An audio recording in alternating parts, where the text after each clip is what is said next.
stammered, words would fail, yet through him God split the veil. He spoke with power, led the way, though his tongue would sometimes stray. Although we are made strong, in the hands of God they belong. Every flaw, every scar becomes a light, he makes them stars.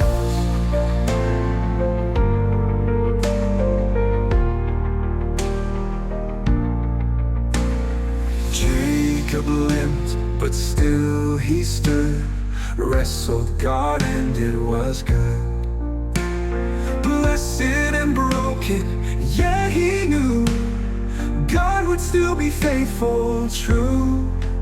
Although we are made strong, in the hands of God they belong.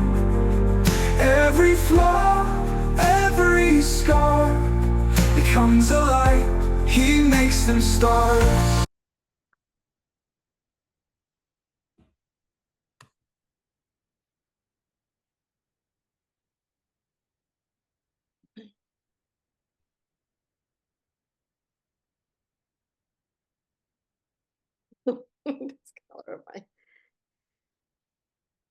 Good morning, good afternoon, or good evening, wherever you may be.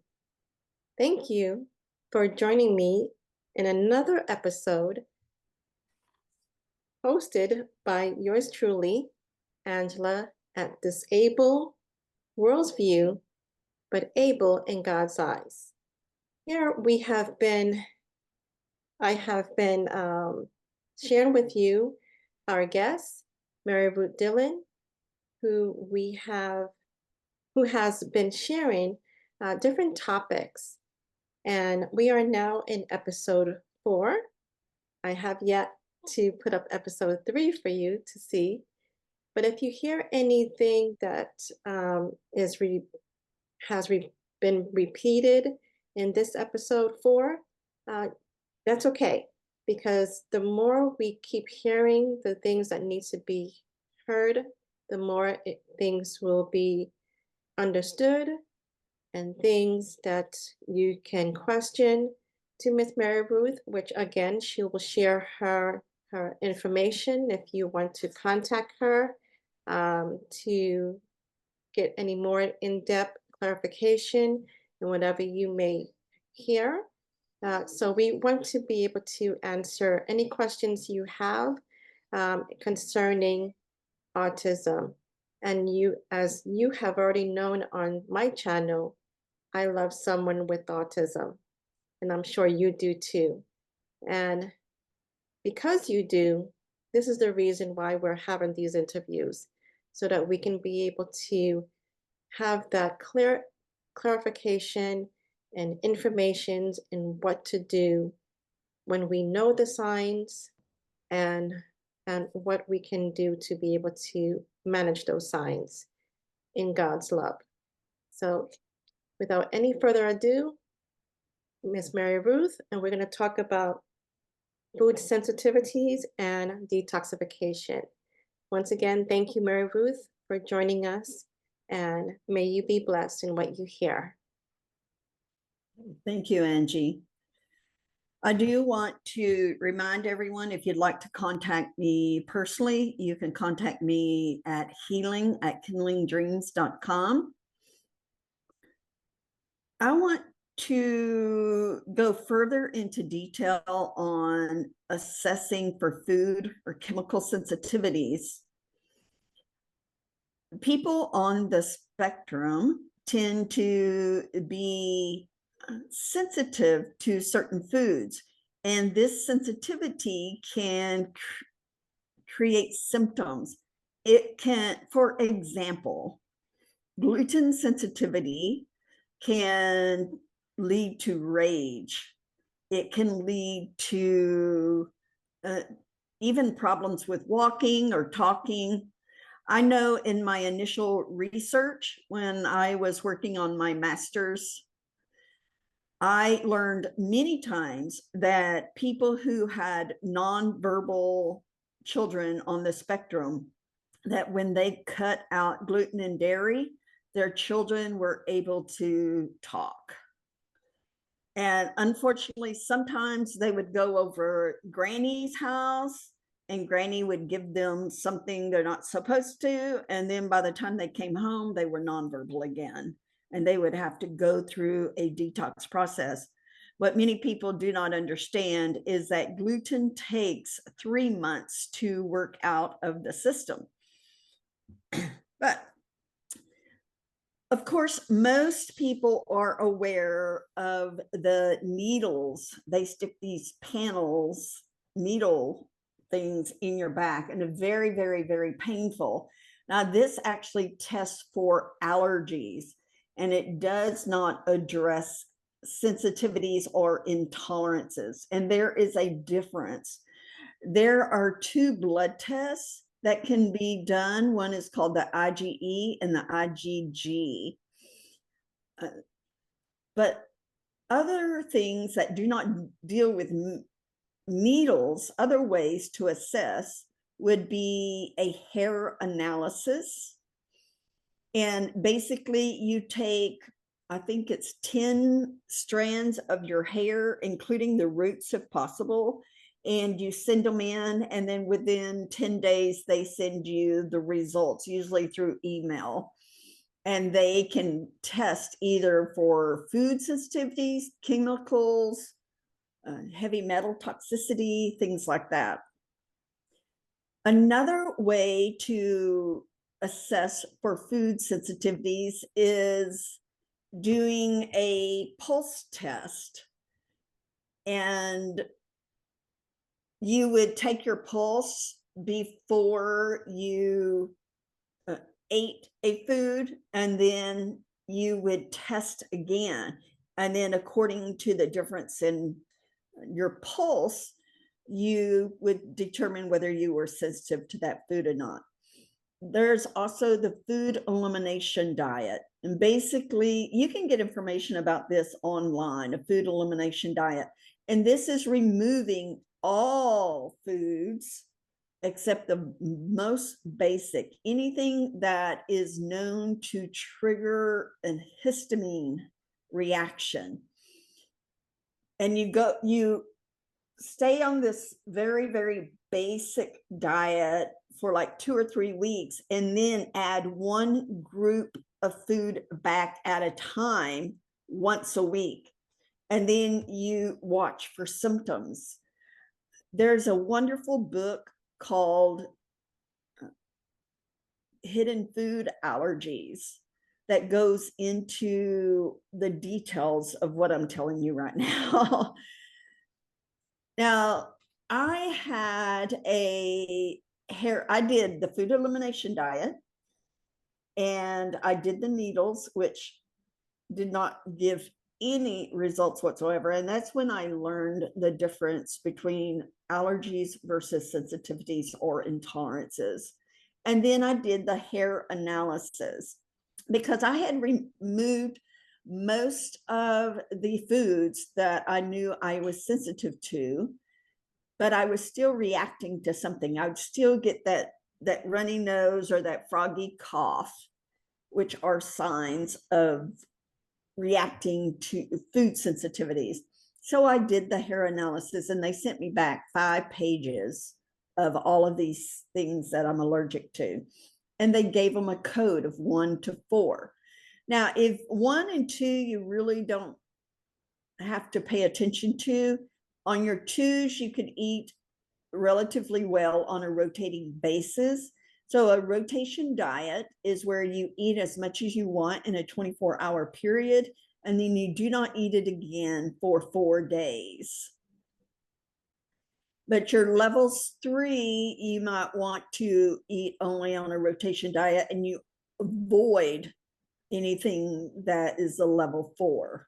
You just totally avoid it.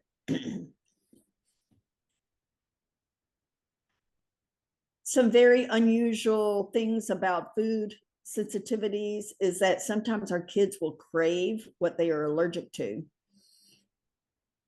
And I think that's strange, but that's how it is. And well, I'm not going to get into the reasons. That's just lead us down a wide side.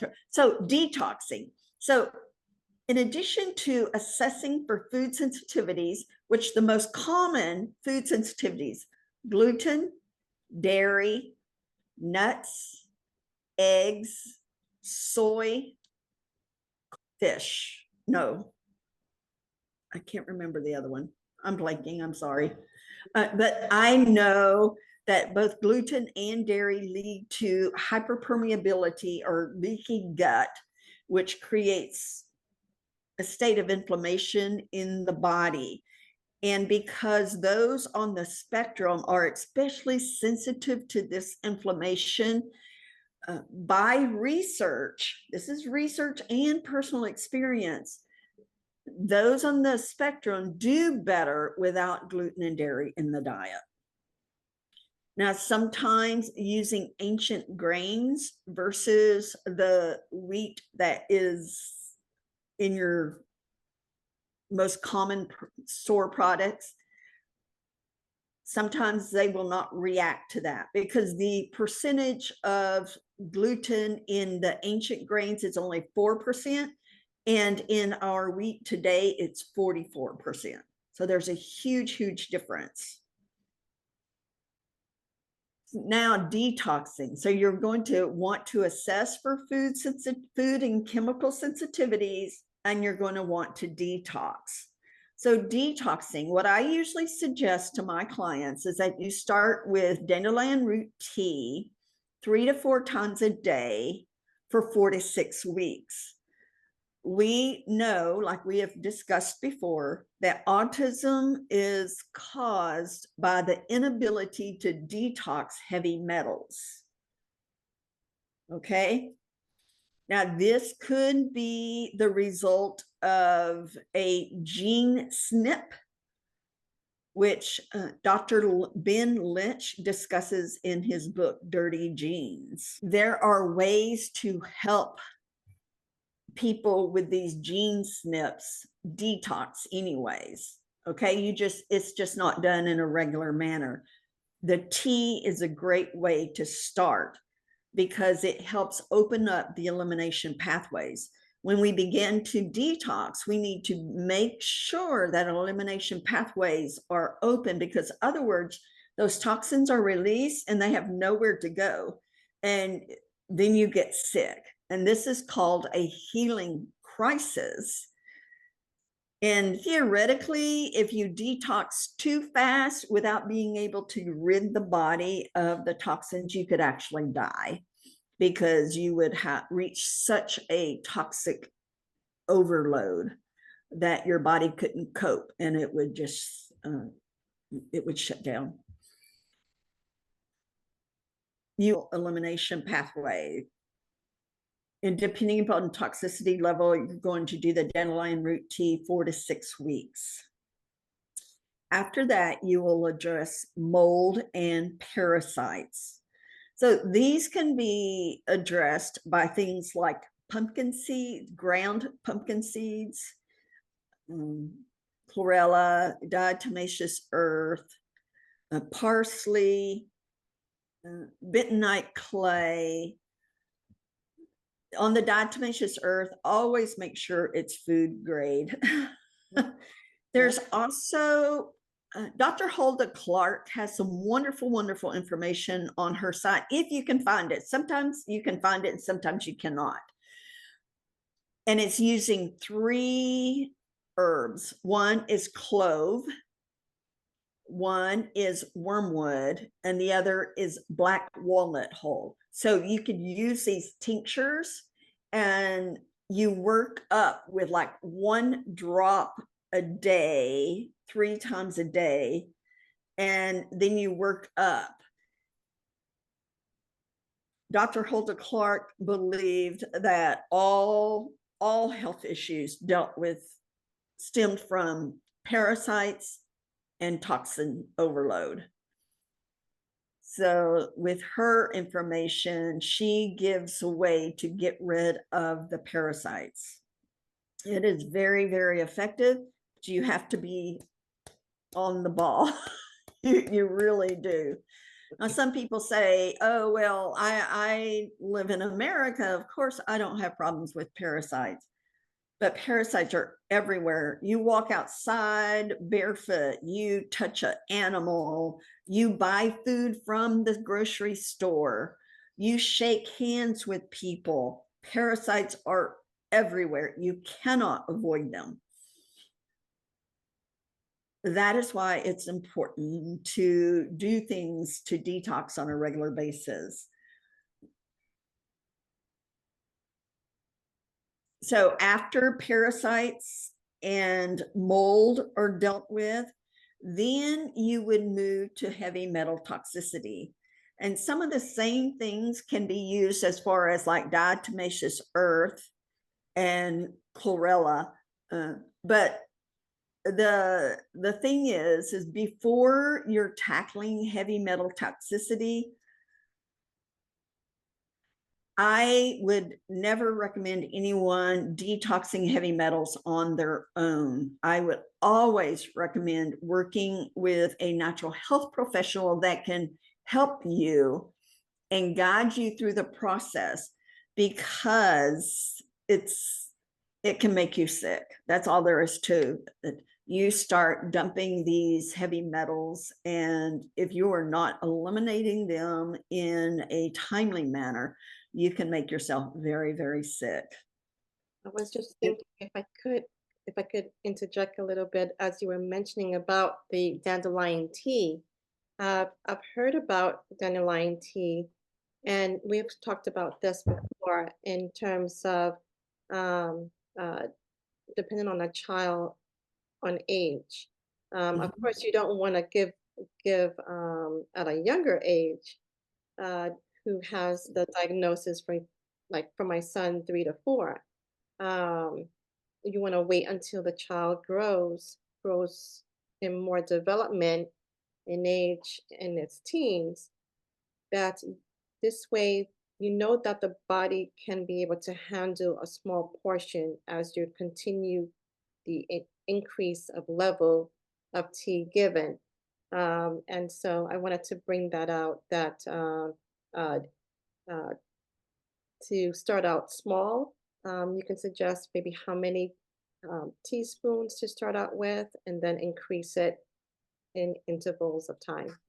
Okay, okay, yes, you would not use these stronger detox methods on a child like under 6. You might, with a child 6 to 12, you maybe only do, you can do things like ground pumpkin seeds. You can do parsley, but as far as dandelion root tea, probably maybe only like half a cup once a day, something like that. Once they get 12 and everything, they should be able to handle a regular, but I would start like once a day for a week, and then add the second time.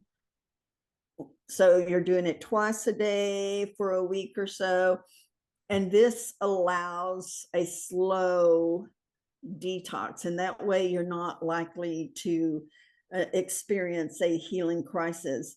Now, if something happens and your child is experiencing a healing crisis, things that you can do: number one, slow down on whatever you're detoxing. Okay, back off. Number two, drink plenty of water, like lemon water. Okay, soak in a Epsom salt bath. So an Epsom salt bath, what you can do is what I do is I take a large bowl and I do a 1-to-1 ratio of Epsom salt, baking soda, and Himalayan salt. And I mix them all together. So I might do like 3 cups of each, and I mix them in this large bowl, and then I'll put some drops, essential oil drops, like it can be lavender or it could be frankincense or something like that. And you mix the oils into the powder stuff. And then you would put 1 to 2 cups in your bath water that is as hot as your child can stand it. So a child's not going to be able to stand hot water.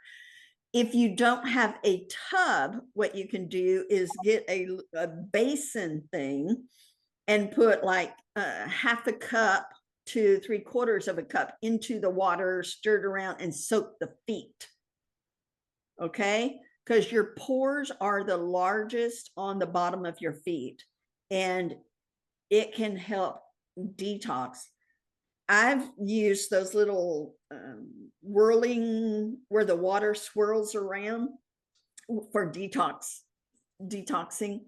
And I tell you, people put it in there, people put their feet in there, and after 20 minutes, the water is black from all the toxins that have been drawn out. So this is another way to detox.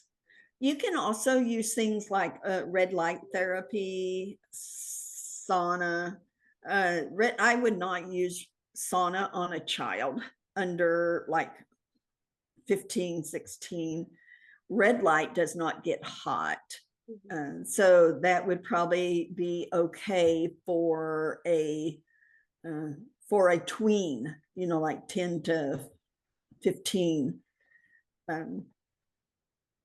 Castor oil packs are great for detoxing. Again, not for little children. And the best way to detox is to clean up the diet. No fake food-like products, using only organic as much as you can. There was a test done on a Swedish family, and they did a blood and urine analysis, and then 2 weeks later, they did it again. There was a 90% drop in toxin level. And the only thing they did was to eat organic only those 2 weeks. So our bodies are built, God created us with an amazing ability to heal and to clean up the junk in us if we simply are careful what we put in our mouths, what we put on our skins. Our skin is our largest organ, and when we slather things on, those toxins go right into our bloodstream. So we need to be very, very careful. Vitamin C is another way that is safe for detoxing children. You can do like vitamin C up to bowel tolerance level and then back down. The more toxic a person is, the more it will take to reach bowel tolerance level. There's a lady, Helen Case, who has a number of articles about how to use vitamin C to detox children. And on Facebook, I have a group called Using Foods to Heal. And I literally have hundreds and hundreds and hundreds of articles. There's not a lot of chit chat. It's just resources I just put up there that people can read and then use to make choices for themselves. But I know I have a number of articles about using vitamin C to detox with children. This is especially good if you live somewhere that there's no vaccination exemptions, then this vitamin C detox that Helen Case talks about is very, very beneficial. So those are various ways to detox. If you want more information, or you'd like my help to walk with you on this path, be sure to contact me at healing@kindlingdreams.com. Angie. And I wanted to bring up also smoothies. If you Yes. like smoothies or green drinks, I'll share in the description box some things that I've found, such as green vegetables. You have spinach, which is rich in chlorophyll and antioxidants. Kale, which is high in fiber and nutrients like vitamin K and vitamin C, as Maryruth has mentioned. Cucumber, hydrating and helps flush out toxins. And celery promotes kidney health and detoxification. You have fruits, if you combine or use lemon, that helps to boost liver function and helps uh, alkalize the body. You have pineapple that contains the bromelain, which adds digestion. Berries, such as blueberries, raspberries, strawberries, which is high in antioxidants to fight inflammation. My son likes to call blueberries king blueberry or queen blueberries because he knows he loves his berries. Apple, which contains the pectin, a fiber that helps eliminate toxins. You have banana. Bananas add creaminess and potassium. You have herbs and spices such as ginger, which reduces inflammation and adds digestion. Turmeric adds liver detoxification. Mint, refreshing and good for digestion. I can remember growing up, my mother used to have mint growing in her front yard, and I would always love the scent of it. Yeah, parsley, as Mary Ruth has mentioned, helps helps to detoxify our kidneys. You have healthy fats such as avocado, chia seeds, and flax seeds. The avocado adds a creaminess and supports liver health. Chia seeds, which I've remembered talks with Mary Ruth about making chia pudding. It's great for children, which is high in omega-3s and fiber, helping digestion. Flax seeds, a great source of fiber for flushing toxins. Now, if you have a store that sells flax seeds, you have the whole one and you have the grain one. If you want to buy the whole one and want to ground it yourself, you can use a coffee grounder, and that will help to ground the flaxseed. You have liquids such as coconut water, which is great for hydrating and rich in electrolytes. Yeah, almond milk, non-dairy option for creaminess. Green tea, which contains catechins that support detoxification. So even with green tea, you could start out small and then increase uh, depending on the child's age.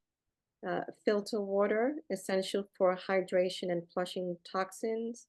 And superfoods such as matcha powder, which is packed with antioxidants.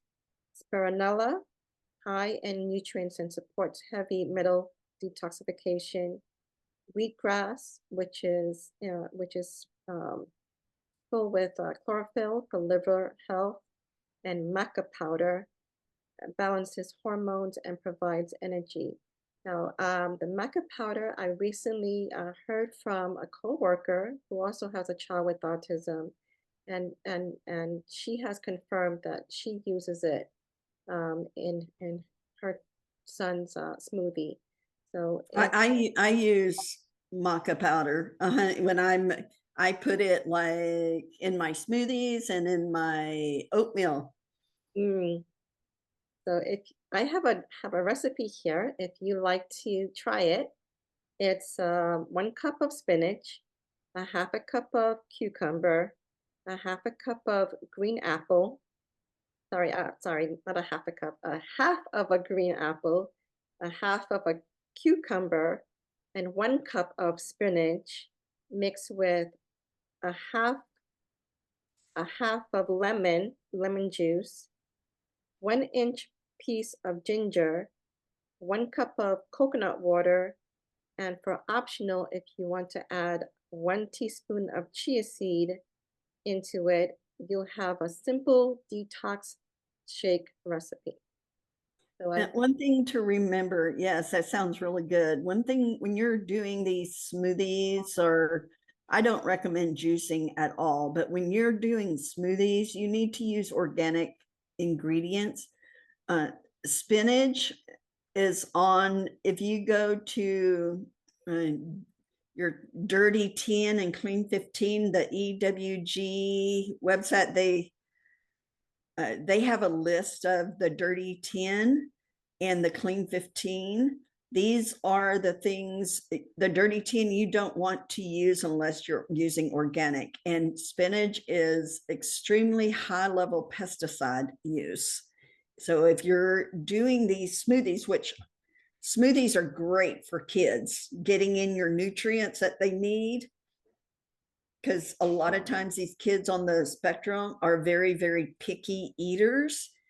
Smoothies are wonderful, but you need to make sure that you're using organic, because the pesticide use is so high in some of these foods. And on that note, I also wanted to add that when you're you can use a veggie wash, fruit and veggie wash to wash your vegetables and fruits. And if you don't have that, just plain salt. You can put it into cold water or warm water and let it soak so that all the pesticide all can be separated from the fruit and vegetables. So you want to make sure you clean it very well. You can also use, like, take a bowl and put a cup of apple cider vinegar in it, and then put your produce in for 15 minutes. And what that does, it removes some of the pesticides and it will remove the waxes. A lot of our produce is coated in wax to make sure it stays fresh looking. So you want to remove that stuff as much as possible. And again, thank you for joining us. And I will share her Facebook page if you're interested, and I will share her contact information, her email. Once again, for any of you who would like to reach out to Maryruth, thank you again so much for joining us once more as we continue our series on different topics under the umbrella of autism, because we know that even with the diagnosis, we can go further than the label.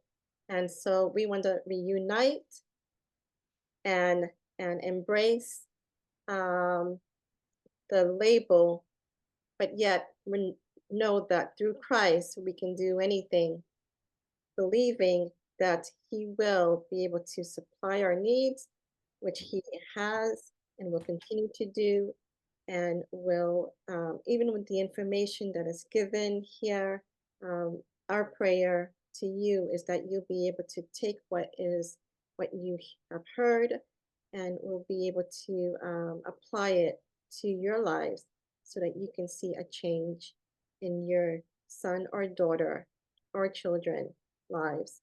So again, you're not alone, and we want you to stay encouraged as you continue to support this channel. Thank you so much, Maryruth, and we'll see you again in our next video. Bye-bye. Bye-bye.